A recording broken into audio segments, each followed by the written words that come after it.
लुधियाना देख रहे सभी दर्शकों का मैं नलिनी स्वागत करती हूँ।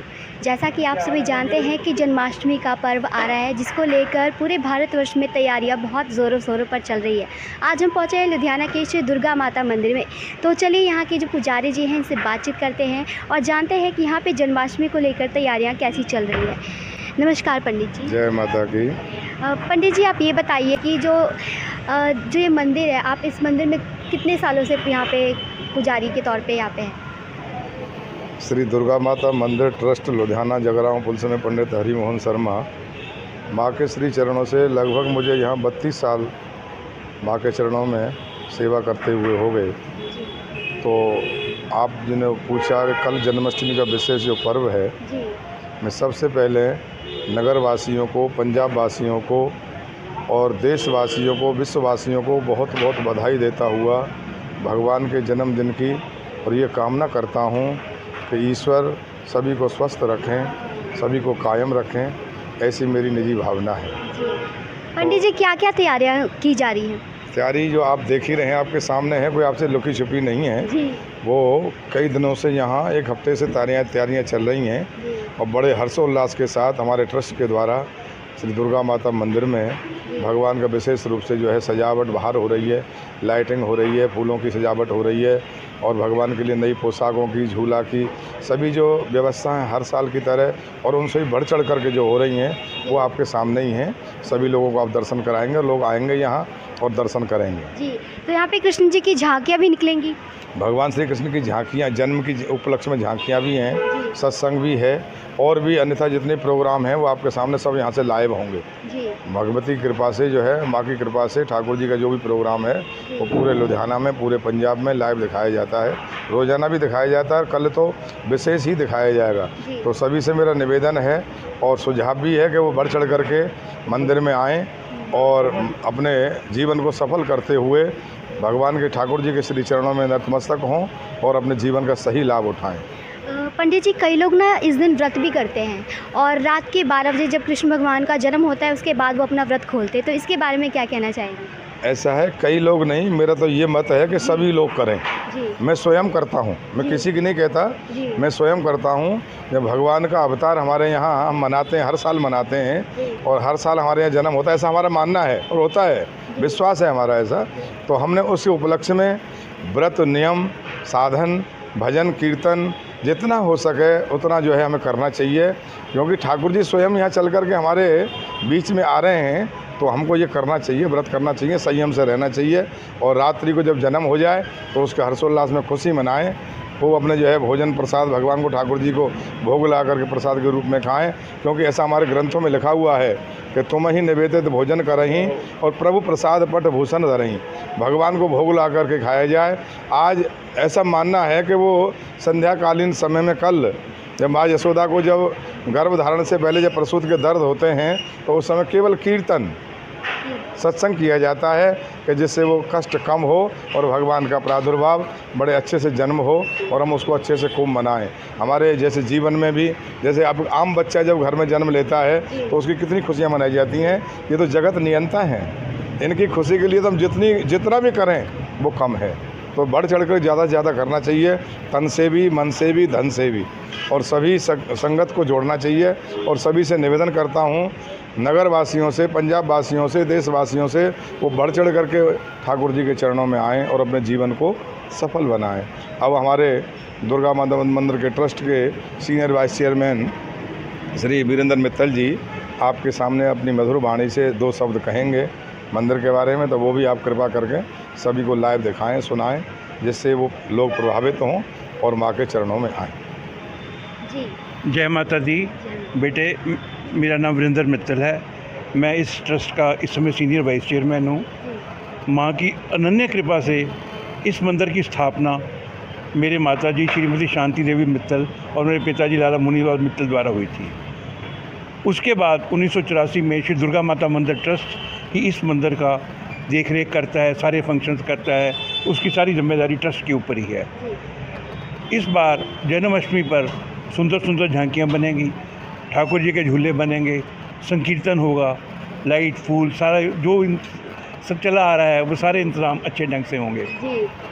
मैं तो सभी भक्तों को यही कहूँगा कि श्री कृष्ण से अगर कुछ भी हम सीख सकें, और गीता में यही कहते हैं कि कर्म पूरे मेहनत से करो और जो भी भगवान फल दें उसको सहज स्वीकार करो और मानो कि यही उसके लिए बेस्ट है। हमें कभी टेंशन नहीं लेनी चाहिए, डिप्रेशन लेना चाहिए, सिर्फ काम में ही सेटिस्फेक्शन लेनी चाहिए।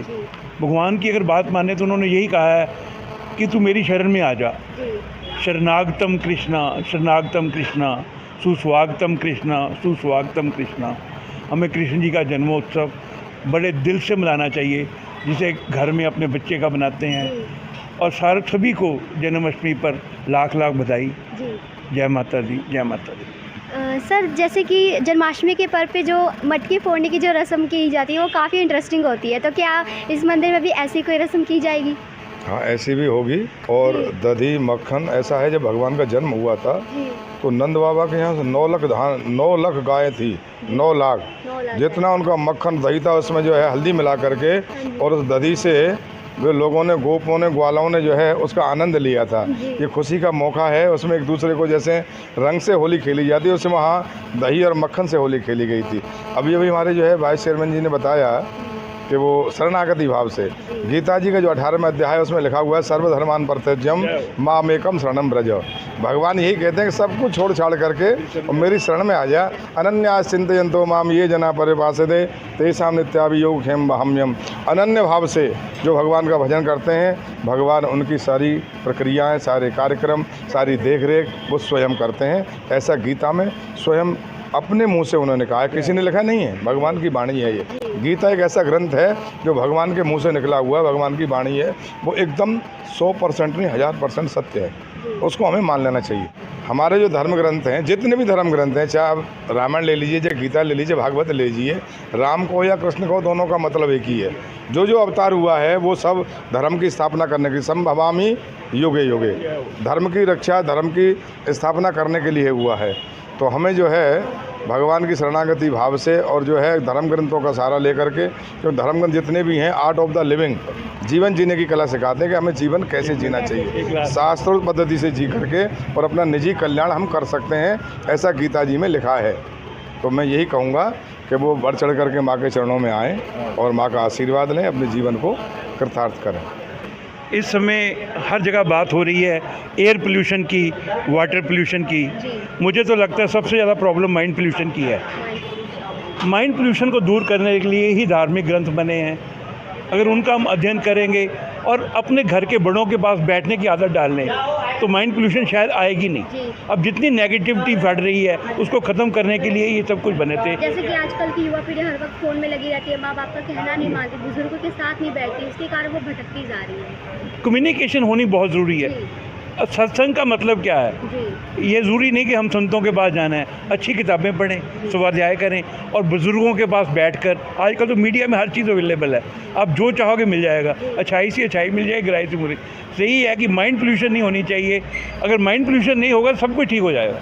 कहाँ वायलेंस होएगी, कहाँ नशे आएंगे।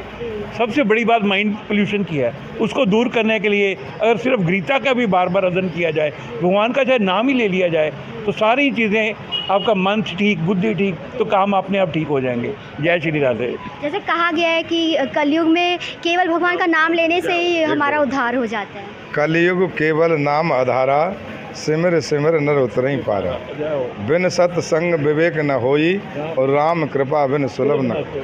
सत्संग किए बिना राम नाम नहीं जपा जाता है। नाम ऐसी चीज़ नहीं है उसको वैसे रटने लगोगे। नाम को पहले सत्संग किया जाता है, सत्संग के द्वारा नाम जो आपके अंदर आएगा उसका आप चिंतन सिमरन कर सकते हो। तो सत्संग करना अभी अभी उन्होंने कि सत्संग करना, बड़ों के साथ करना, अनुभवों के साथ करना, ग्रंथों के साथ करना, तभी हमारे संशय भंग होंगे और नाम स्मरण में मन लगेगा। और जब नाम स्मरण शुरू हो जाएगा तो कल्याण अवश्यम भावी हो जाएगा। सच्चियाँ जोता वाली माता, जन्माष्टमी की लाख लाख सभी को बधाई। जय माता दी। जय माता दी। श्री दुर्गा माता मंदिर के सेक्रेटरी हमसे जुड़ने लगे अश्विनी जैन जी, तो चलिए इनसे बातचीत करते हैं, जिनकी देख रेख में जो ये जन्माष्टमी का जो पूरा प्रोग्राम किया जा रहा है, तो चलिए इनसे बातचीत करते हैं। नमस्कार सर। नमस्कार जी, जय माता दी जी। जी, तो आज जैसे कि आप जन्माष्टमी को लेकर तैयारियां काफ़ी ज़ोरों शोरों पर चल रही है, तो इसके बारे में आप क्या कहना चाहेंगे? मैं सभी को जन्माष्टमी के शुभ मौके पर सभी पंजाब वासियों और लुधियाना वासियों को लाख लाख बधाई देता हूं। और मैं सभी को ये बेनती करता हूं, लुधियाना वासियों को भी जो कोरोना गाइडलाइन है गवर्नमेंट की, उसको पूर्ण स्वरूप से मास्क पहन के आएँ और उसकी गाइडलाइन का पालन करें, और उसके साथ थोड़ा सा डिस्टेंस रख के अपना मंदिर मत्था टेक के झांकियों का आनंद लेके अपना जाएं। मंदिर की तरफ से पूरा अच्छे ढंग से प्रबंध किया हुआ है जी, और क्या क्या तैयारियां हैं मंदिर में? मंदिर में एक कीर्तन मंडली है और बाकी 4-5 स्वरूप हैं झांकियों के ठाकुर जी के, वो सभी अच्छे ढंग से डेकोरेट करके लोगों के लिए बनाए गए हैं। झूले का हमारा ठाकुर जी के 2 झूले पड़ेंगे, एक मेन भवन में और एक नवदुर्गा हॉल में झूला पड़ेगा, और उसके 12 बजे आरती होगी और उसके बाद 56 भोग वगैरह जो भी ट्रस्ट की तरफ से लगेगा वो लगा के लोगों को प्रसाद वितरित किया जाएगा।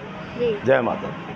मैं आपको यहाँ पे सारी तैयारियाँ दिखाऊंगी। मैं अपने कैमरामैन से कहूँगी कि वो आपको ये सारी तैयारियाँ दिखाएं कि यहाँ पे जन्माष्टमी को लेकर जो तैयारियाँ हैं वो कितने अच्छे तरीके से की जा रही है, और साथ ही कोरोना प्रोटोकॉल का पालन करते हुए जो ये तैयारियाँ यहाँ पे की जा रही है। बाकायदा यहाँ पे लोगों द्वारा मास्क लगाया गया है, सोशल डिस्टेंसिंग का पालन किया गया है, और साथ ही कोई भी कोरोना प्रोटोकॉल को तोड़ा नहीं गया है, और ये सबसे अच्छी बात है। और साथ में मैं अपने कैमरामैन से कहूँगी कि वो आपको दोबारा से कहना चाहूँगी कि ये जो तस्वीरें हैं ये आपको दिखाए कितनी अच्छी तरीके से जो यहाँ पे जो सजावट की गई है, झूमर लगाया गया है, फूलों से सजाया गया है कान्हा जी को, उनके लिए नवे नवे वस्त्र जो है वो लाए गए हैं। तो ये सारी तैयारियाँ आप ज़रूर देखिए।